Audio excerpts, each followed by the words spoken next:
I'm not someone really big to talk about individual stuff, but I think maybe it was just something that an experience to go and share. And yeah, like, I don't know. Like, I think for the most thing is I just wanted to always pride myself on being a good teammate.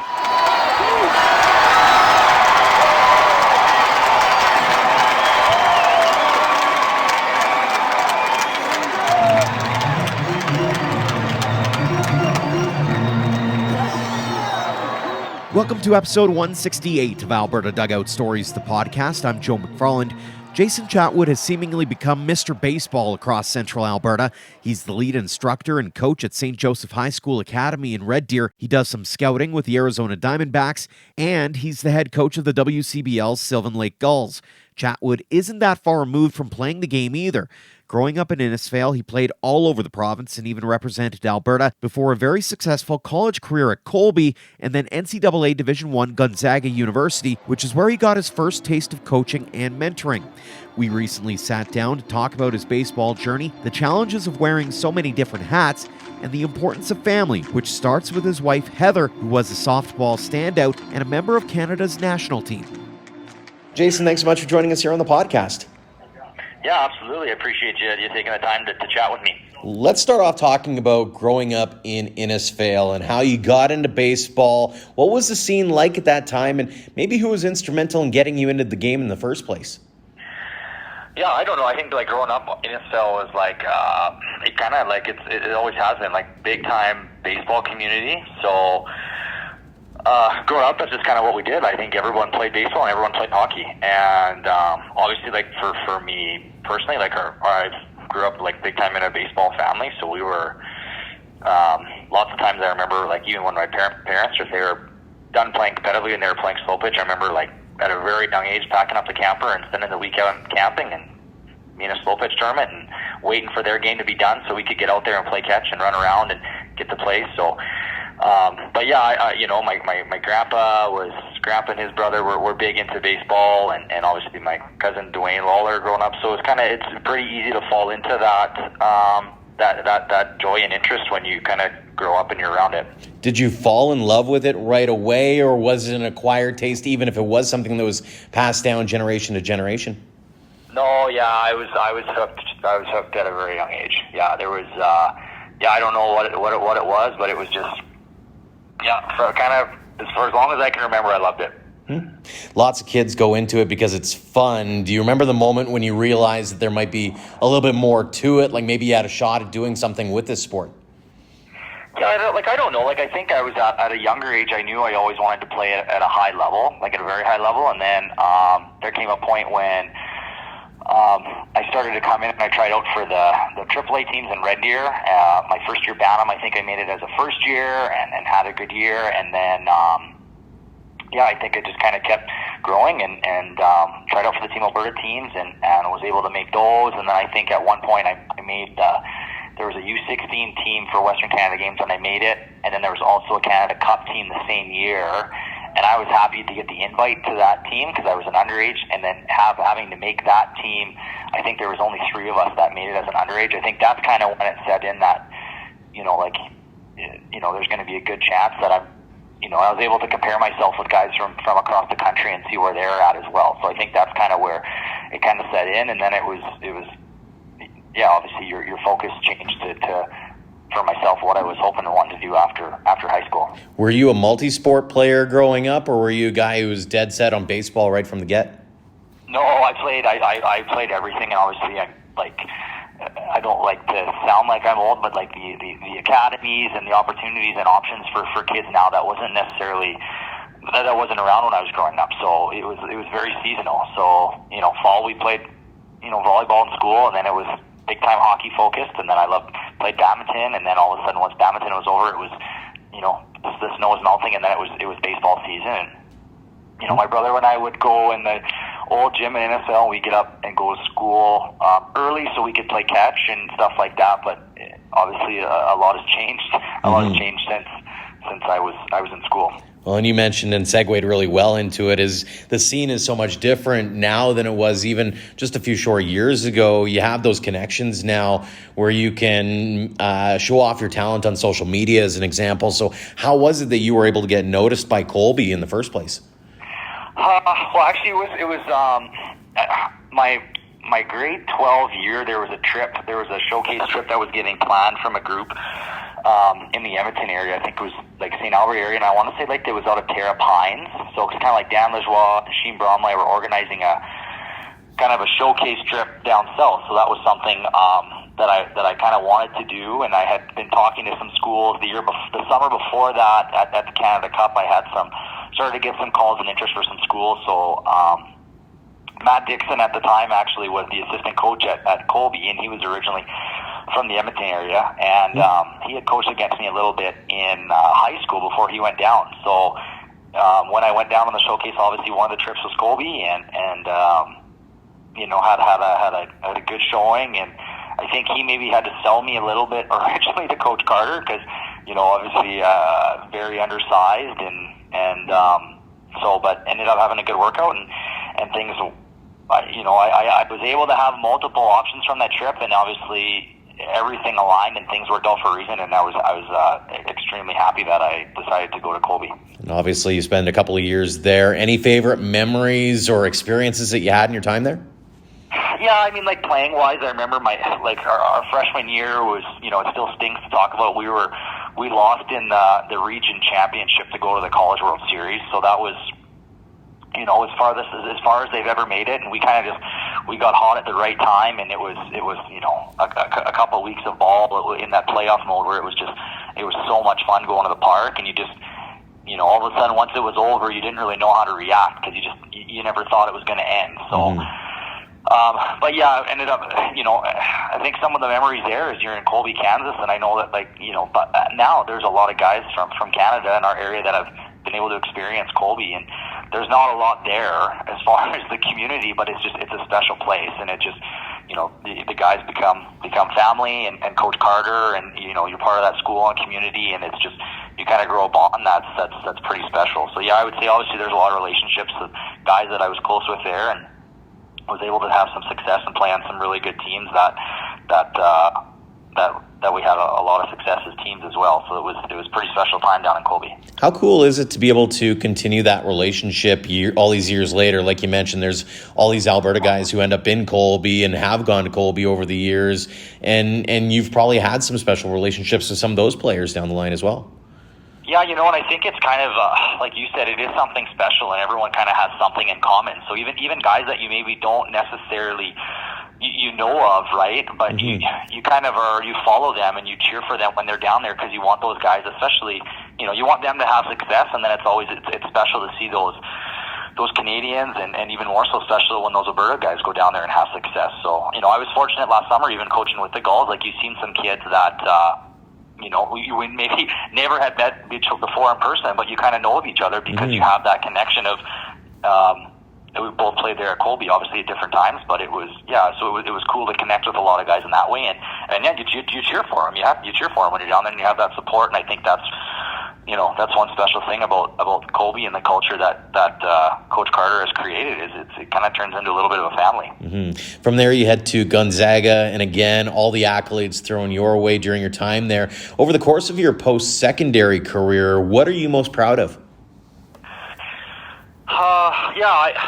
That's tough. I think one thing now that, like, maybe I'm older and you realize a little bit more is I played in every single game of my college career. And I think that when you're playing at the time, it's something you don't really think about. I think when I was playing, all I wanted to do was make sure that I didn't ever give my coach a reason to not write my name on that lineup card.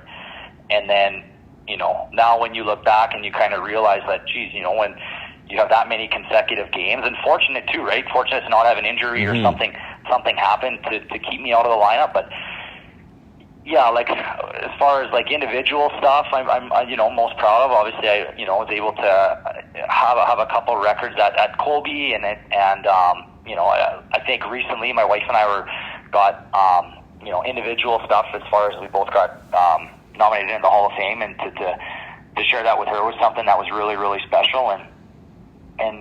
But I think more than anything, I got to play with a special group of guys at both schools, and coaches that I truly believe teach the game the right way and show you how to play the right way and how to be a good teammate, and how to carry yourself on and off the field. And so, my last year, obviously with Gonzaga, winning the conference championship and getting on to go on and play at the regional in Fullerton and get to experience some of that stuff. It's special, and it's sometimes it's hard as you get older. There's obviously you remember a lot of the baseball stuff, but you really remember those, whether it was bus trips or plane rides and early morning workouts and just all that stuff that you did as teammates. That was, those are obviously some pretty special stuff, but.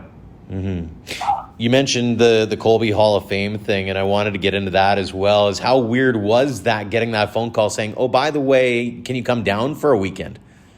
Yeah, I didn't really think of it. Like, it was something that I don't know. Like, I never thought about it. And Coach Carter had called and said, "Hey, do you have a chance to talk? I got something to talk to you about." And so yeah, and then when he had kind of mentioned that you've been selected, and not only you, like you and Heather, we'd like you guys to come down here. It was a little bit overwhelming, and that was actually that was the first time I was able to get back down to Colby since I'd left. So it was special. I mean, obviously it's I'm not someone really big to talk about individual stuff, but I think maybe it was just something that an experience to go and share and yeah, like, I don't know. Like, I think for the most thing is I just wanted to always pride myself on being a good teammate. Mm-hmm. And I thought that, the way that I played, I felt like if I went and did that and I was constantly focused on trying to help the team win, then the individual stuff would just happen. And, kind of some stuff that I try to pass along to the kids I get to work with too, so. Mm-hmm. Conversely, we've talked about some of the highs, but what about some of the lows? What were some of the hardest parts about going about your journey? Yeah, I think for me, I remember this, very vividly. My first fall, it was my first fall in Colby. I broke my wrist. I think it was like our second weekend of inter-squad games, and you're a kid, and this is your first time really away from home, and I was injured, and you felt like you were really across the world, and it was hard because you go down there to play baseball, and I couldn't do anything, right? I couldn't swing a bat, I couldn't practice, and you start thinking and your mind's racing about how is this going to affect me? Am I going to, be able to play this spring? Or, it was so much out of your control. And I just, I felt like I got creative and I found little ways to go out. I remember going and just taking buckets of baseballs. It was my left hand that I broke, so I would swing the bat right-handed or throw by myself or do whatever. I remember I'd just go stand out in the outfield, and any balls hit to the outfield, I would try to make bare hand plays on the run. I just was trying to get as creative as I can to just be on the field. But yeah, I don't know, like there's obviously there's highs and lows in everything, right? Whether it be school or this or that. And I think you just relied on your support systems, whether it be, family calls or relying on your teammates or coaches. Obviously it was different when I played. I mean, you talk to your parents once a week. I remember calling home and call collect, and then they'd hang up and call right back. It's not, things have obviously, I sound like I probably date myself, but, that was probably that, but it was the way, like, you had no choice, but you grew up in a hurry and you had to rely on yourself, and so. Mm-hmm. Speaking of growing up, during your time at Gonzaga, you ended up getting into coaching. Talk about that opportunity and maybe that mindset change that you underwent yourself to go, okay, this is where my baseball path is going now. Yeah, I remember, I can still remember my senior year. I was talking to Coach Mack about, at the end of the season, what were going to happen, or, maybe if there were potential opportunities to keep playing or coaching, and I knew it was something that I wanted to do. The other thing I had to do too is I had to finish my education degree at GU, so I knew I had to take some more time in classes and do my practicum. So they had kind of approached me, and it was a mutual thing that where. It was a good fit that I could be there and help out and coach. And I think that in that 1 year, you learn so much and so much behind the scene things that goes into things that maybe as a player you just totally take for granted, and the conversations and the budgeting for scholarships and incoming classes and guys that are leaving and positions, and there's so much more to it that I just, as a player, don't think I really understood or had any idea as far as the planning and commitment and the work that goes into that stuff at that level for those guys. Mm-hmm. Now, while you're coaching back here at home, especially over the last few years, you kept playing as well. I know you represented Alberta on different stages. You're representing Canada on a couple different stages. What did it mean to you to wear the A or the Maple Leaf on your cap? Yeah, I think you take a lot of pride into it. Like, I think it's something that anytime you get to represent, it's just me. I think even if any chance you get to represent your home community or your province or any bigger stage, and it's just something that you go and they're really, really fortunate. Obviously, you get to play in some of those national championships and the competitive level at those things. It is at a whole nother level. And like you said, at those tournaments and at those levels, no one, I think, really, you don't care individually how you do. Everybody is so focused on one goal, whether it's, medaling or winning a national championship or whatever that is at that stage. And those are some of those memories that you have, and you don't, lots of times, down the road, you don't necessarily remember how you did individually, because it's like you get a chance, and if you come home with a medal or this or that, and that's where some of those, I think, relationships, really, really grow, where you go and you're all there for one common goal, and it's special. Like, it is so special. So, yeah, I was, like I said, really, really fortunate, and definitely try not to take anything for granted, and realize that how lucky I was to be able to travel and get to do that stuff as a player, for sure. Mm-hmm. As a coach, you've been able to come back home as well and really kind of take over the reins as being Mr. Baseball coaching-wise in Central Alberta. So I want to know, what does it mean to you to be able to give back to the community in that way and bring up that next generation of ball players? Yeah, like, I think it's cool. Like, I mean, I understand, like, I'm how fortunate and blessed I am every day to get to come in and, get to work with these kids, whether it's, the baseball or softball kids in the academy, and I guess just to see them at such a younger age, and it's a special game, right? Like, I think it's such a special game, and to be able to give back and see, growing up in Central Alberta, like, these kids have an opportunity to come and they come, and then to see them now, some of our kids getting opportunities to continue to play and move on and have success. It's, for it to come back full circle it's pretty awesome, and it's an opportunity that I'm very, very thankful for. And last summer, you were named the first ever coach of the WCBL Sylvan Lake Gulls. How cool was that from your perspective to be able to have your name attached to that organization in that way? Yeah, something that, like I said, it's super, super fortunate and special, and timing just worked out to be, for myself, was awesome, was the right spot at the right time. And obviously, I think I go back, and I say this too, you go back to sometimes, and maybe Akil, I remember I had a relationship with him back to midget, and you go out, and when you're playing, and he was a coach, and so I don't know, you never know sometimes who's watching you do whatever you do. So I think how you carry yourself is, like I said, it's super, super important, and I think that's kind of how I was raised, the whole process as far as him reaching out and us connecting, and it was, it wasn't a very quick, easy thing. It was, we definitely had lots and lots of communication and talks, and was able to meet the ownership group, and obviously my wife and family were a big part of that decision for myself too. Being part of that it is special, and it's special to be a part of, and I think it's it's one of a class organization, and it's made up of good people that are trying to create a special experience here in the Central Alberta area. How cool is that to be able to be a part of something new and being able to be at the ground level, building things back up, whether it's through the academy or whether it's through the Gulls with this new program, like just getting to see it from ground zero right up to where it is now, and having this grand vision of what's to come in the next few years for Central Alberta. Yeah, it's cool. It's very cool, right? And it's always cool, like, when you start something, and then, you're constantly trying to improve it and get better, and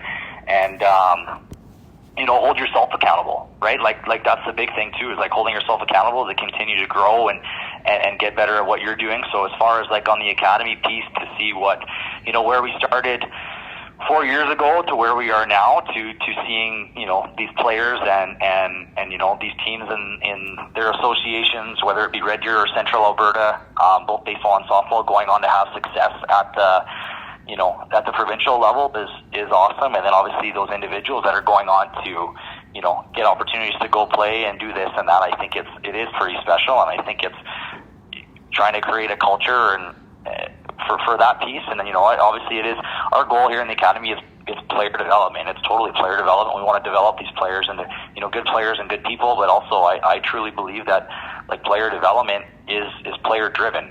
And I think that's the one special thing with a lot of our kids is when they come in here, we have high expectations and we hold them accountable, and they understand that accountability is not personal, but they come and they put the work in and they work hard, and then they're rewarded with that stuff. So on the academy lens, that's kind of the one thing, and to see the growth it's unbelievable. As far as what balls going on in this area, and then with the Gulls, I think it was. I think last year too, and obviously everybody with COVID and this, there was a lot of stress. There was a lot of stress with everything was planned and to go, and then all of a sudden a Canadian-only season, and you're trying to rebuild your roster. And obviously, we had a whole different deal where there was a stadium getting built and there was timelines getting met, and I from what my stressful level was, I couldn't imagine what our owners and Akil were feeling on their end, because that was a whole nother deal. And to be able to pull it off the way that the organization did, I think it's I think it makes everyone really, really excited for this coming summer. Speaking of, how excited are you for this coming season, and what kind of team are you hoping to field in 2022, especially knowing that you're going to have likely a lot more teams to have to battle with night after night?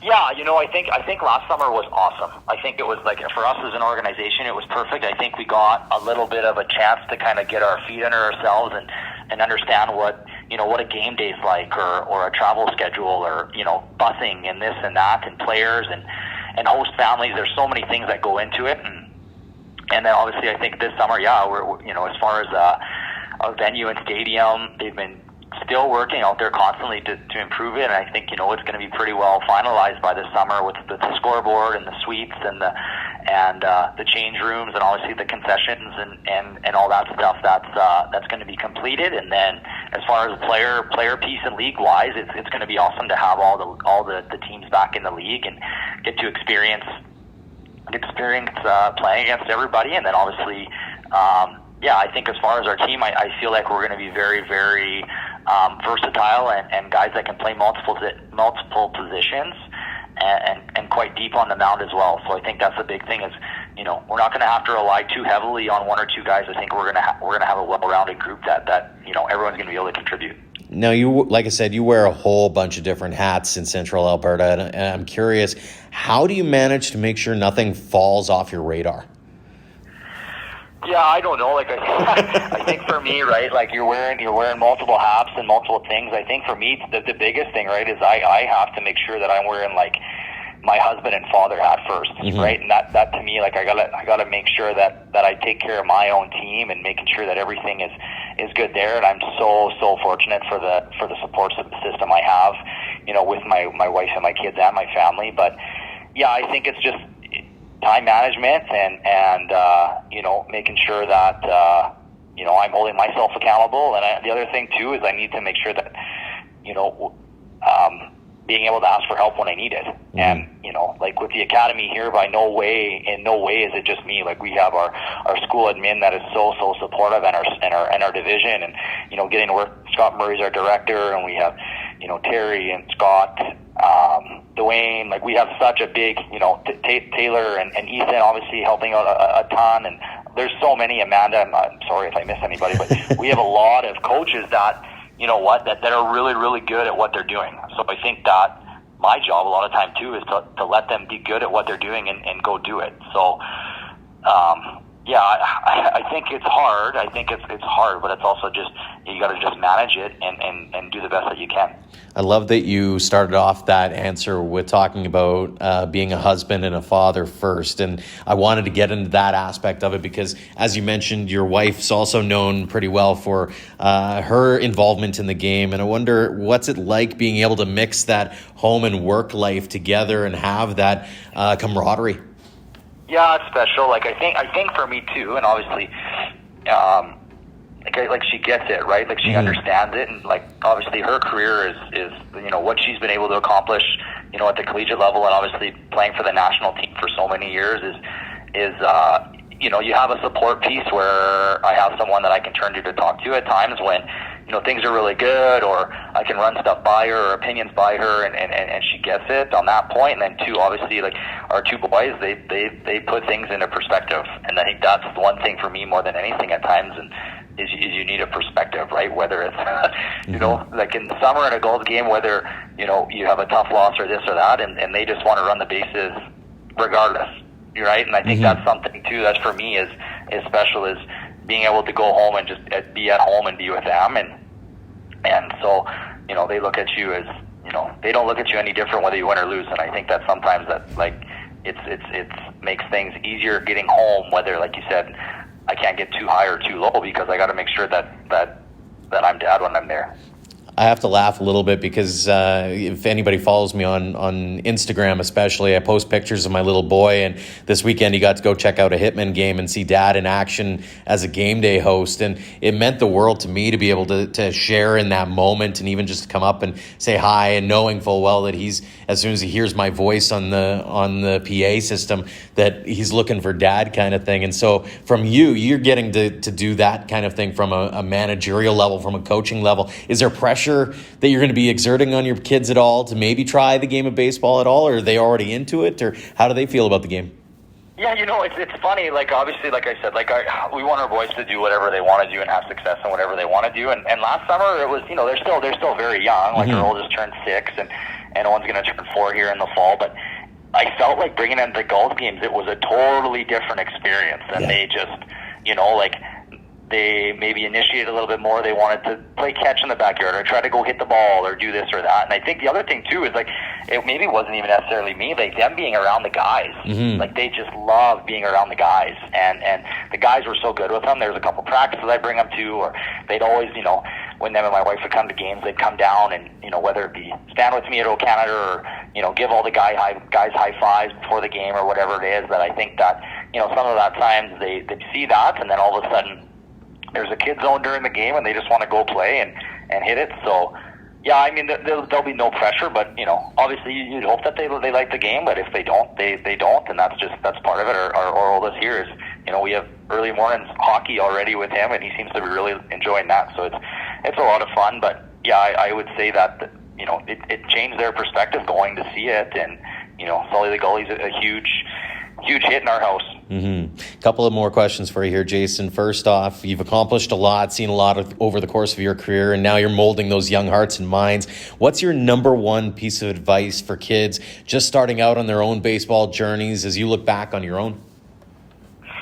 Yeah, I think that, guys that are, whether they're going on to play post-secondary or that's their desire or they're already down there, I think just make sure that you're willing to put the work in, and don't just do what's required of you. Like go above and beyond, whether it's like on your own or individually, or get a buddy and, get those extra swings in, or and I guess the other thing too I say is, like, enjoy it. Like, enjoy every minute of it. And, I think I was listening to your last podcast, and Taylor made he hit it right on the head. And I think all guys that experience it, it goes by so fast. At the blink of an eye, it's over, and you just, that's, and there's times that it's not fun, and it's not easy, and it's not supposed to be, but, like, still go and enjoy it. And I think that kids just don't take for granted, like, they, what you're getting to do is a special opportunity. Whatever level you're at, wherever you're at, you're going to play, it's special, right? And don't take that for granted is what I would say, and just enjoy it and work hard, and the other thing too is, I think you got to be a little bit proud of yourself. Like, you're in a spot and someone wants you to go play for their school or college or university, that you need to be proud of that as well. Absolutely. Final question for you, and judging by the fact that you listened to the last one, you knew this one was coming as well. What does the game of baseball mean to you? Yeah, I don't know. Like, I think, like, growing up, at times, like, it takes over, right? Like, everything is so focused on, like, you're wanting to go to here, you're wanting to accomplish this, or you're wanting to make this team, and you're wanting to make that team. So I think that the game of baseball has it's done a lot for me personally. Like, I know, like, meeting my wife and doing all that. So it means the world to me, but it's also, like I said, I think as I get older, it's something I get to do and I get to work with, but it doesn't necessarily mean that's who I am, if that makes sense. So I think that's one thing as I gotten older, it's hard to put into words what the game means to me, because it means so much on so many different levels, whether it be friendships or people you look up to or admire, or maybe younger kids that you get to coach and mentor. But yeah, it is a game, and I think that, at times we always need to remind myself it is a game, and it's supposed to be fun, and you're supposed to enjoy it, and you're supposed to build those relationships for it, but it's not necessarily that, that's not who I am. Absolutely. Well, Jason, really appreciate the time. Really appreciate some of the candid answers on there as well. Thank you so much for the time. Congratulations on all you've accomplished to this point and continued success as we head towards the 2022 WCBL season and so much more that you're involved in. Awesome. Okay, thanks, Joe. I appreciate it, and obviously appreciate everything you guys are doing on your level to, help grow and promote the game to everyone across the province and across the country. Thanks again to Jason Chatwood for joining us this week, and thanks to all of you for downloading and listening. We'd also like to tip our caps to the Gulls, who recently joined us as Gold supporters to help spread the word about ADS. Speaking of supporters, we'd also like to formally thank our Platinum supporters for all they do. The Okotoks Dogs season is getting closer and closer. They open the season May 27th against the Brooks Bombers. Tickets are on sale now at dogsbaseball.ca. And AHP Academy goes by the slogan, devoted to driven athletes. Based out of St. Albert, they are hoping to bring that region's athletes to the next level. Learn all about them at ahpbaseball.com. Until next time, thanks again to all of you for all of your support, no matter the platform, of Alberta Dugout Stories.